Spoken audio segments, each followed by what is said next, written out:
Hi, everybody. Welcome to our Math 70 video lecture. This is section 6.3, and we're going to solve more quadratic equations. These ones we're going to solve using square roots. So we learned from the last video that something like the square root of 81 is 9. The square root of 72, well, 72 is not a perfect square, but I can break it into, let's see, its pieces, which is 2 times 2 times 2 times 3 times 3, 8 times 9. And I have a pair of 2's here, so I can cross one and bring the other outside. I have a pair of 3's, so I can cross one and bring the other outside, and I'm left with a 2 in the middle, so it's 6 square roots of 2, which is about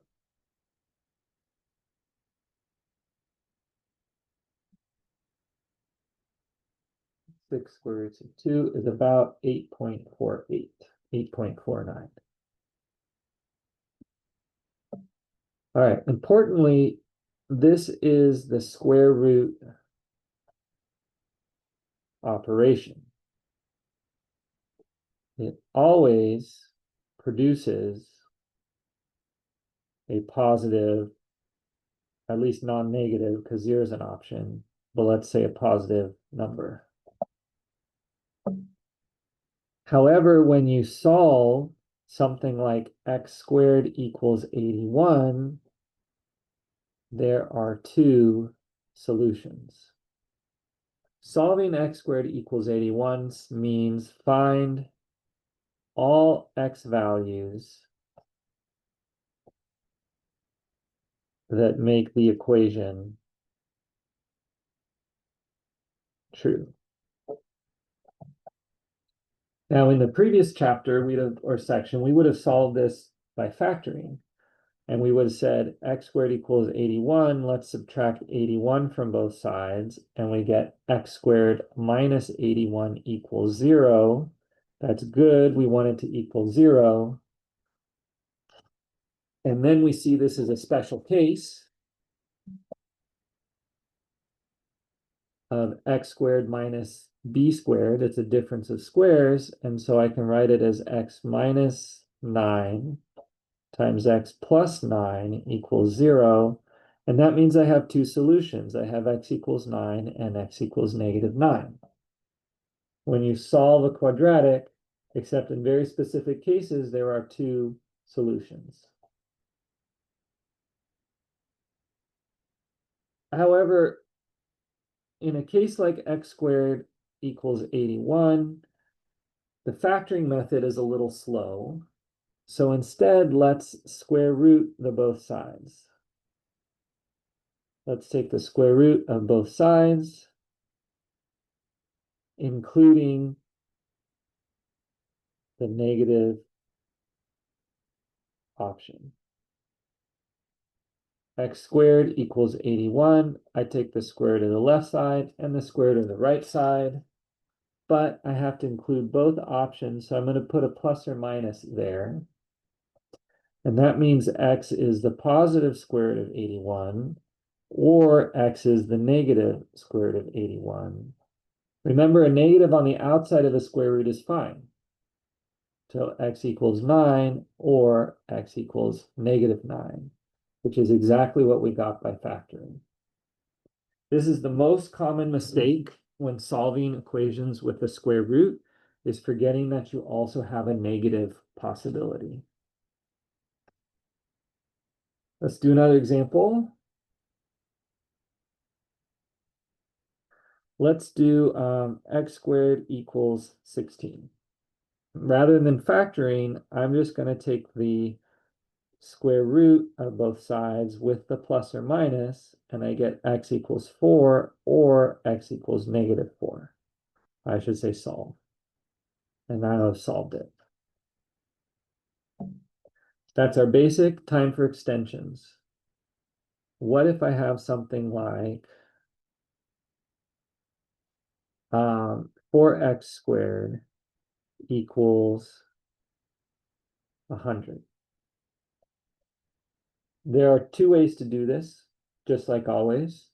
We could take the square root of both sides.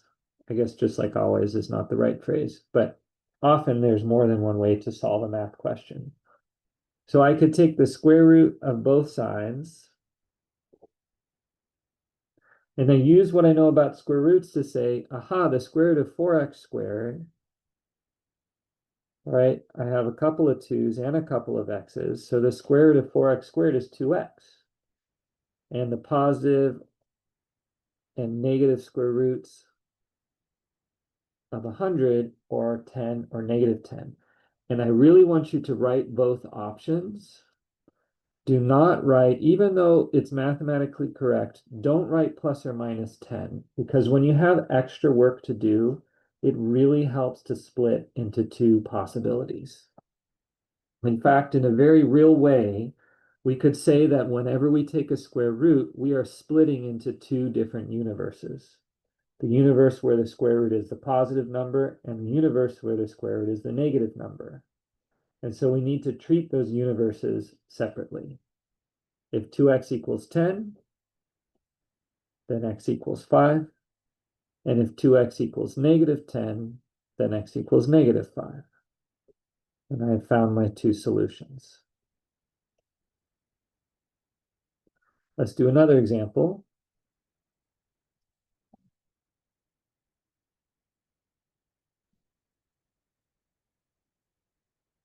Let's solve,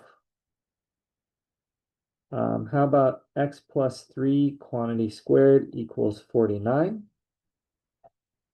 Now remember, the squared cannot distribute across addition. So this is not equal to x squared plus 3 squared. Instead, let's undo the square root, or undo the square by taking a square root of everything.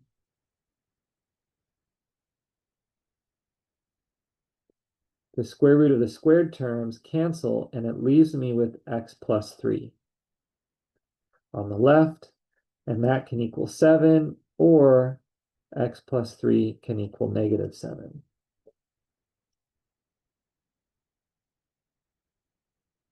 If you want to think about it another way, how I get the x plus 3, I can think about that x plus 3 squared as just some number like a squared. And now I have a squared equals 49.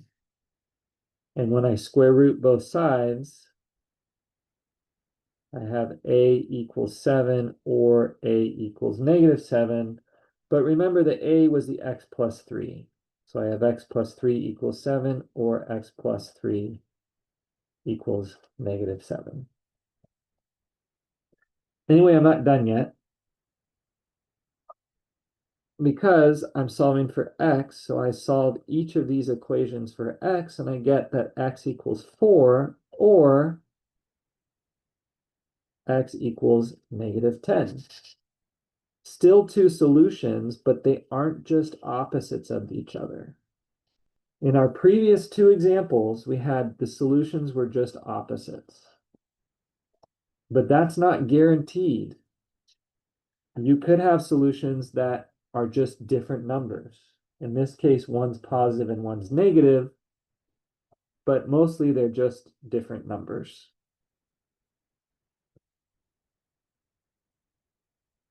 All right, let's do another example like that.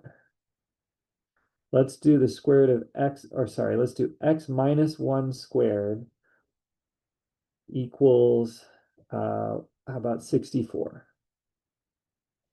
And so to get rid of the square, we're going to take the square root of both sides, which is, since we're solving, is going to give us a positive or the negative square root of 64. The square root and the squared on the left side cancel, leaving me the x minus 1. X minus 1 can equal 8, or x minus 1 can equal negative 8.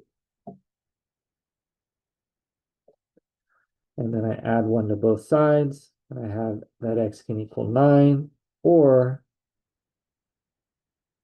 x could equal negative 7.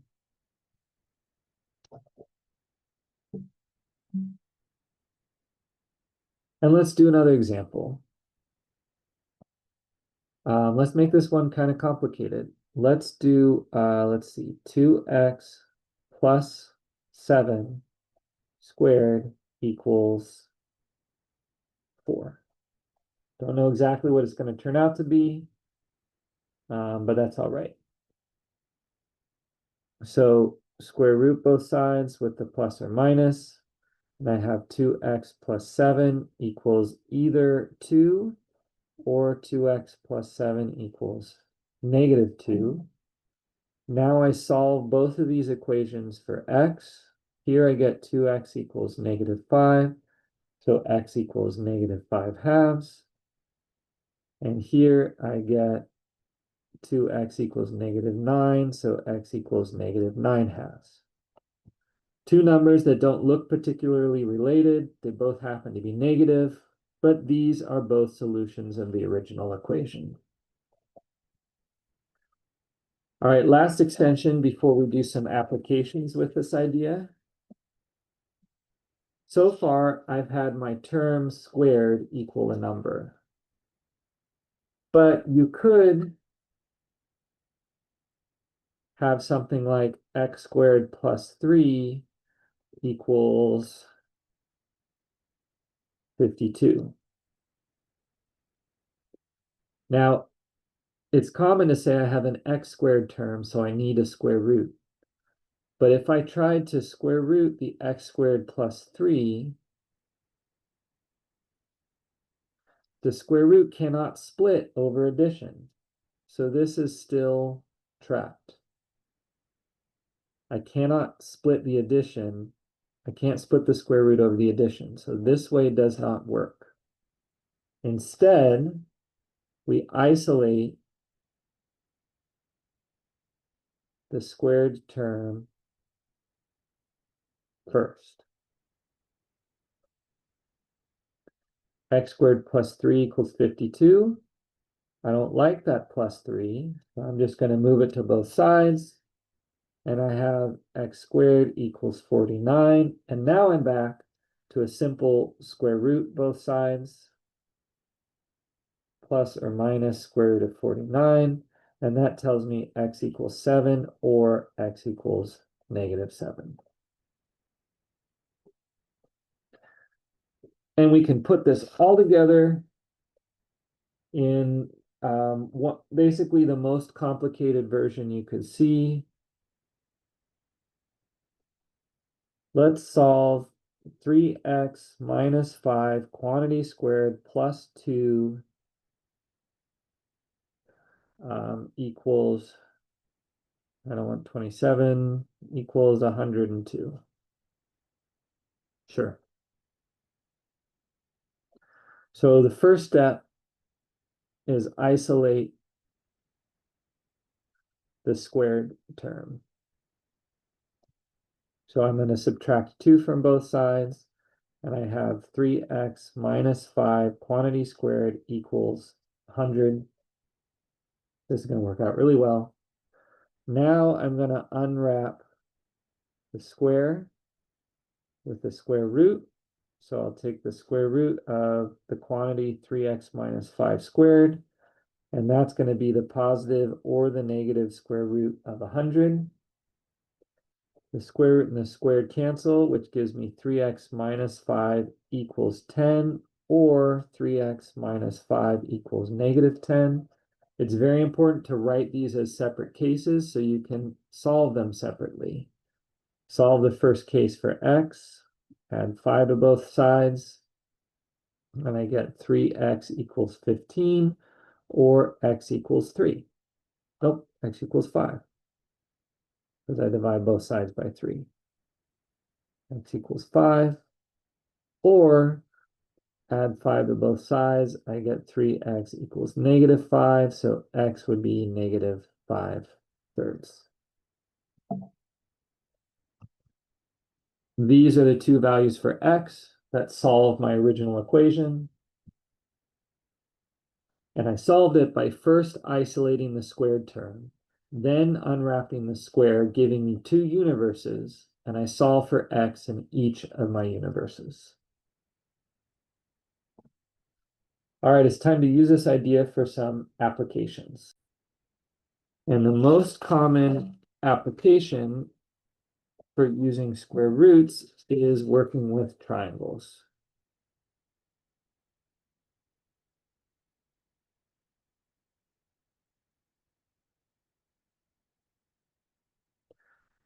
Triangles, and in particular, right triangles, or a right triangle is one angle is 90 degrees, have a really great property called the Pythagorean theorem.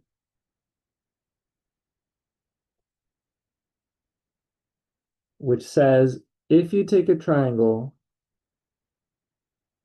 that has a 90-degree angle, so a right triangle, the sides of the triangle that touch the right angle are called the legs. So let's call this leg A and that leg B.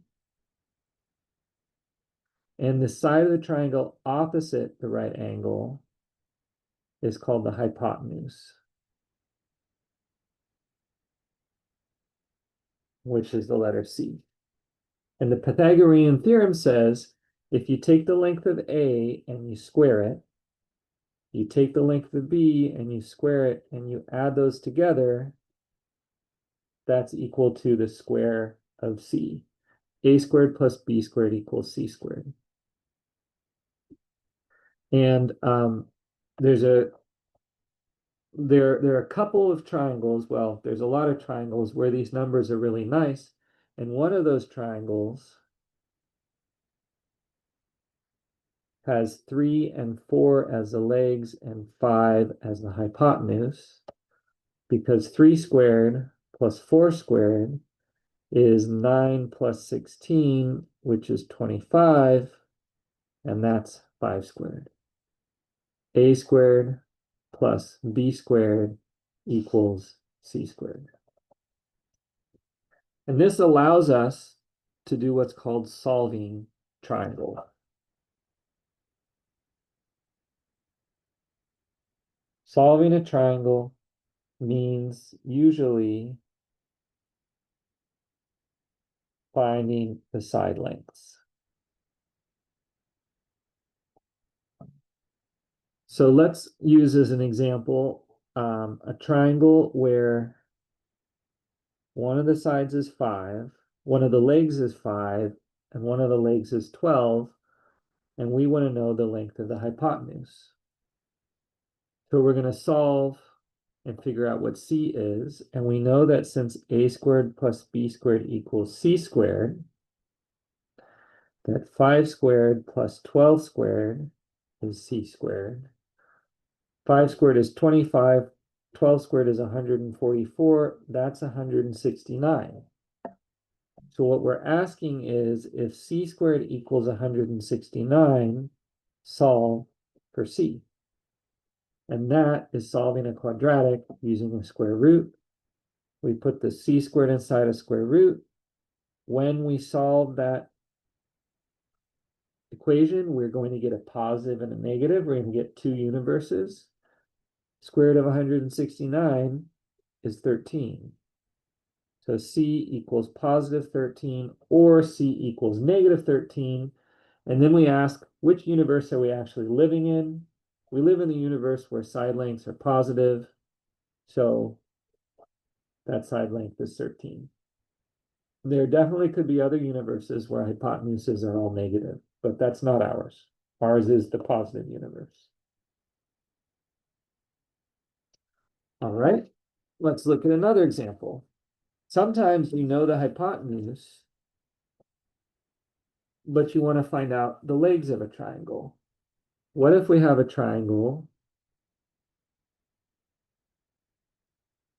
where one side is 9, the hypotenuse is 15, and we don't know that other triangle, that other side length. These are all right triangles. So again, we use the Pythagorean theorem, a squared plus b squared equals c squared. This time we know what a squared is. A squared is 9 squared.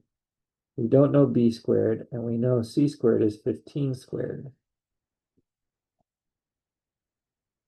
So I do a little bit of calculation. I get 81 plus b squared equals 225, or just rewriting it to the b squareds first. B squared plus 81 equals 225. And that is a quadratic equation that we can solve using a square root. But first we have to isolate the b squared. And we'll do that by subtracting 81 from both sides. And we get b squared equals 225 minus 81, which happens to be 144. So b squared equals 144. So the square root of b squared, sorry, let me do it here. The square root of b squared is the positive or negative square root of 144. So b is 12 or b is negative 12.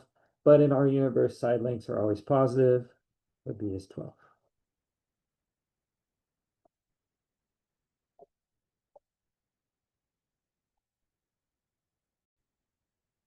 All right, one nice thing about right triangles is they work really well on coordinate systems.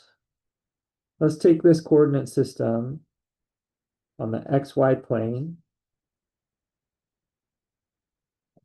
And let's pick a couple points. Let's pick, this point is -2, 4, and this point is 1, 6. And I want to find the distance, the straight line distance between those 2 points. And the way we do it is by building ourselves a right triangle. This is going to feel very similar to finding the slope, because when we build ourselves a right triangle, we're going to find the run, or we're going to find the rise. But in this context, the Pythagorean theorem says that a squared plus b squared equals c squared. So the rise squared plus the run squared is going to be the distance squared. And if you think back to slope, always a good thing to remind, our formula was y2 minus y1 over x2 minus x1, but we also said slope is rise over run. And so that means if I want to find this vertical distance, the rise, it's going to be y2 minus y1. And if I want to find the run, it's going to be x2 minus x1.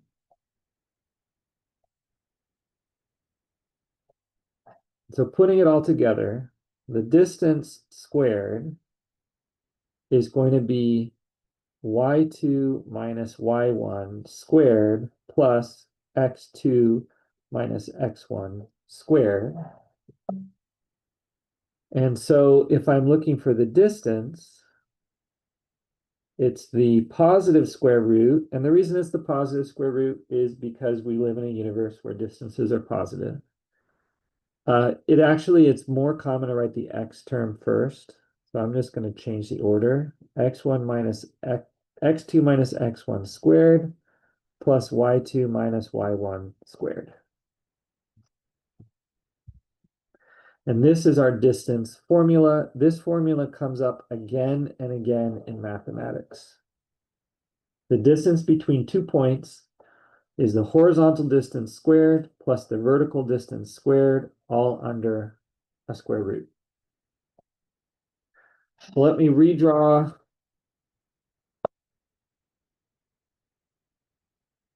this picture and we will apply it. I'm going to draw it like this so we have more room. So we had this point right here, which is -2, 4, and then that point right there, which is 1, 6. And we want to know that distance. I'm going to call it C. and we build a right triangle with an A and a B. A squared plus B squared equals C squared. A squared is the rise, so it's the vertical change. It's y2 minus y1 squared plus x2 minus x1 squared. Y2 is 6. Where did I get that? That's 6 comma 1. I have to fix my other one as well. I have a little bit of coordinate point dyslexia. 6 comma 1. Let's start that over. Let me just write down what my coordinate points are. That's going to make my job easier. X1, Y1 is minus 2 comma 4, and X2, Y2 is 6 comma 1. There we go. So I'm going to build this little by little instead of trying to do it all at once, which is generally a good idea. Y2 minus Y1 is 1 minus 4, which is negative 3. Now that's negative, but it's not going to be a problem because I'm going to square it. X2 minus X1 is 6 minus negative 2, which is 8. And so my C squared is going to be negative 3 squared plus 8 squared, which is 9 plus 64, which is 73. So my C is therefore the positive square root of 73. That is the distance. Square root of 73. That is exactly what the distance is. The problem with that is we may not know about how big that is. So it makes sense to get a decimal approximation. Desmos is a great way to do that. Square root of 73 is about 8.5 or 8.54.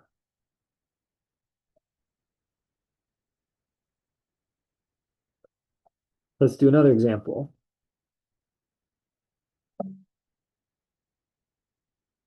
Let's find the distance between the points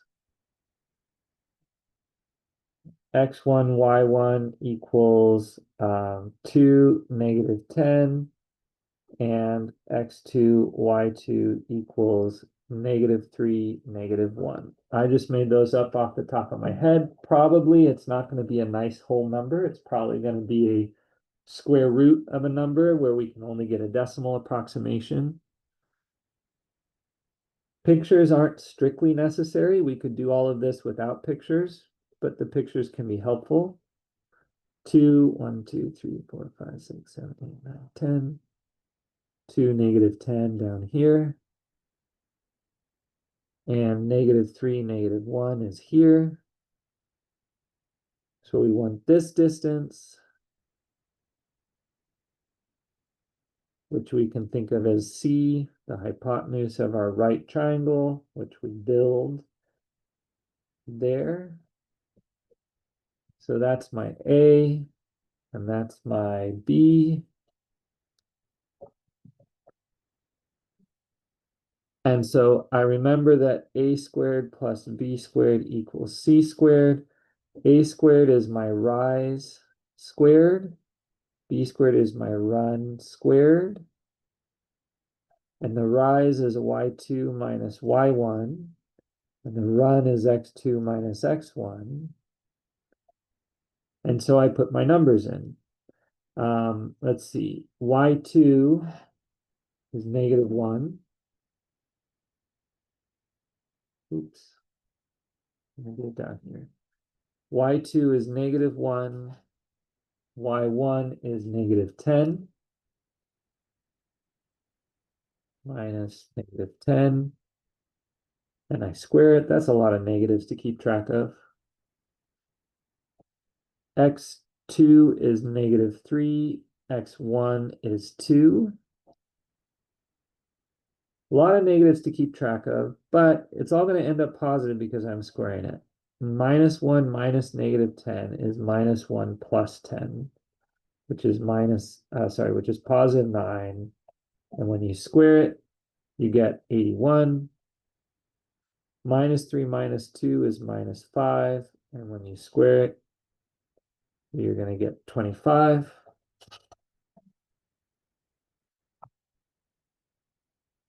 At each step, this is equal to my distance squared. So let me just keep track so I know what I'm doing.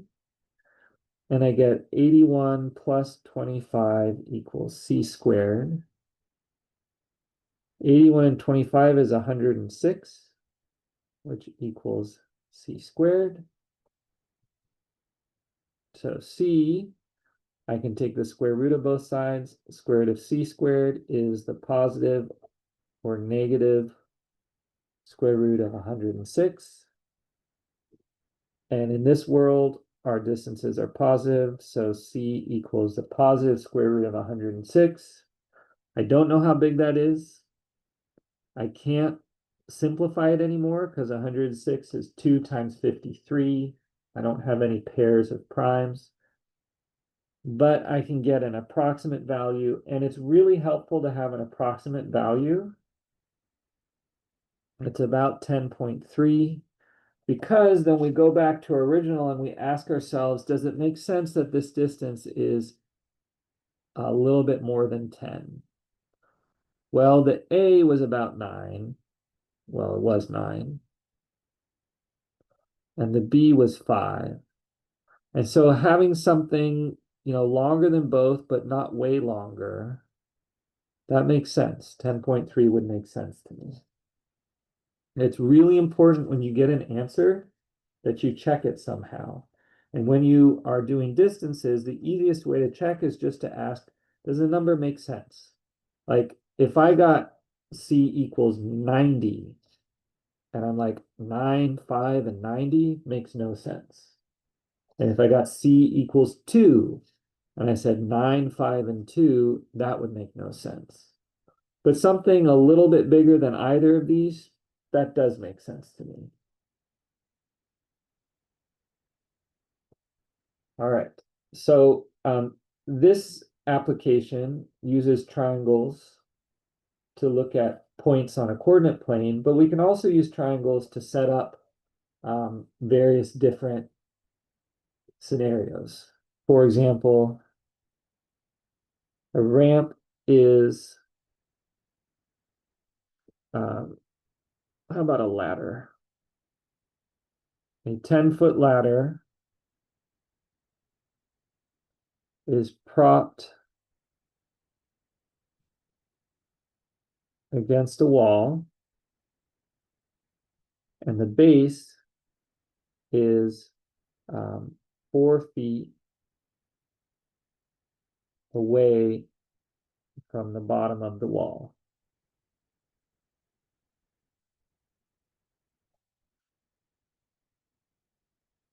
Propped means leaned. It's leaned against the wall. Where does the top of the ladder touch the wall? Right? Or a question I might actually ask is, how high up that wall am I going to be able to paint? Because I can't stand higher than the top of the ladder, and then I only can reach a little bit more. So a 10-foot ladder is propped against the wall, and maybe it makes sense to draw a picture. Here's our wall. And I've got this ladder propped like this. Now the ladder is 10 feet long, and it's 4 feet away from the base of the wall. And I want to find that vertical distance. And so I remind myself that a squared plus b squared equals c squared. I don't know the a squared, and the b squared is 4 squared, and the c squared is 10 squared. And that tells me a squared plus 16 should equal 100. And that is a quadratic equation that I can solve first by isolating the a squared. So let's take 16 away from both sides, and I get a squared equals 84. The square root of both sides, gives me the positive or negative square root of 84. And of course, in this universe, distances are positive, so a is the positive square root of 84. And if I wanted to quote unquote simplify, 2 square roots of 21. Let me write that again. 2 square roots of 21. Still not so simple because I'm a human. I don't think in square roots. I think in numbers and decimals. So it's a good idea to get an approximate.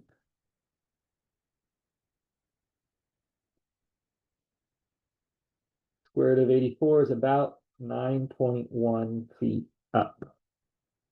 9.1 or 9.2 feet.